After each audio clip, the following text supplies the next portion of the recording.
మనిషి జీవితంలో అత్యంత ముఖ్యమైన విషయము ఏమిటి? డబ్బా, ఆరోగ్యమా, కుటుంబమా, పేరా, ప్రతిష్ఠ? ఒక్కసారి ఆలోచించండి. మనిషి జీవితమంతా ఏదో ఒకటి సంపాదించడానికి పరిగెడుతూనే ఉంటాడు. చదువు, ఉద్యోగం, వ్యాపారం, ఇల్లు, పిల్లల భవిష్యత్తు. కానీ ఒకరోజు మరణం ఎదురుగా నిలబడితే అప్పుడు ఈ ప్రశ్నలన్నీ మారిపోతాయి. నేను ఎంత సంపాదించానో అనే ప్రశ్న కాదు, నేను ఎలా జీవించానో అనే ప్రశ్న మిగులుతుంది. సోదరులారా, ఇదే పరిస్థితి పరీక్షిత్తు మహారాజు జీవితంలో వచ్చింది. 7వ రోజు తక్షకుడు వచ్చి కాటు వేస్తాడని తెలిసిపోయింది. ఇంకా 7 రోజులు మాత్రమే. అప్పుడు ఆయన ఒక నిర్ణయం తీసుకున్నాడు. రాజ్యాన్ని వదిలేశాడు, సంపదను వదిలేశాడు, అధికారాన్ని వదిలేశాడు.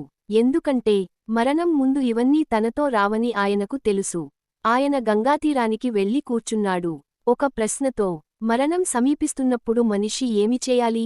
సోదరులారా, ఇది పరీక్షిత్తు ప్రశ్న కాదు, ఇది మన అందరి ప్రశ్న.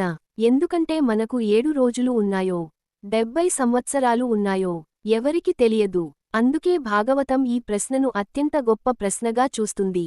పరీక్షిత్తు ప్రశ్న అడిగిన తరువాత దేశమంతా ఉన్న మహర్షులు అక్కడికి వచ్చారు. వశిష్ఠుడు, అత్రి, గౌతముడు, భృగువు, ఎన్నో మహర్షులు.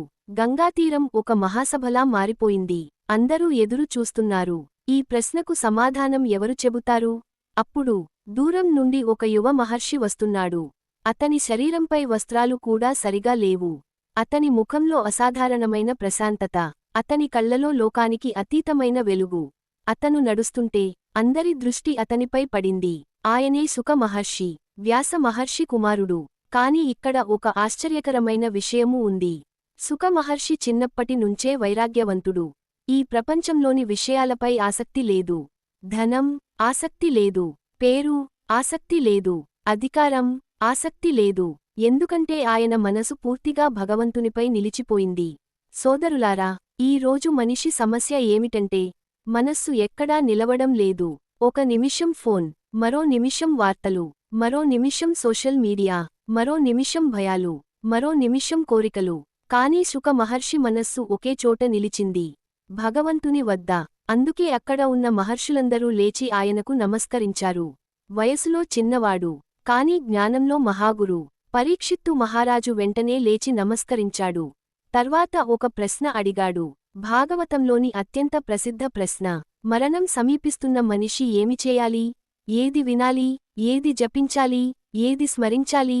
ఏది జీవితంలోని పరమ కర్తవ్యం? సోదరులారా, ఈ ప్రశ్నకు సమాధానమే శ్రీమద్భాగవతం.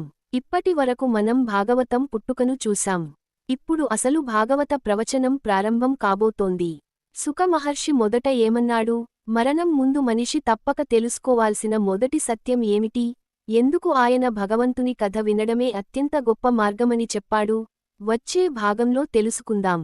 ఇప్పటి వరకు కథ ప్రారంభం మాత్రమే. ఇప్పుడు భాగవతం తన అసలు మహిమను చూపించడం ప్రారంభిస్తుంది. జై శ్రీకృష్ణ.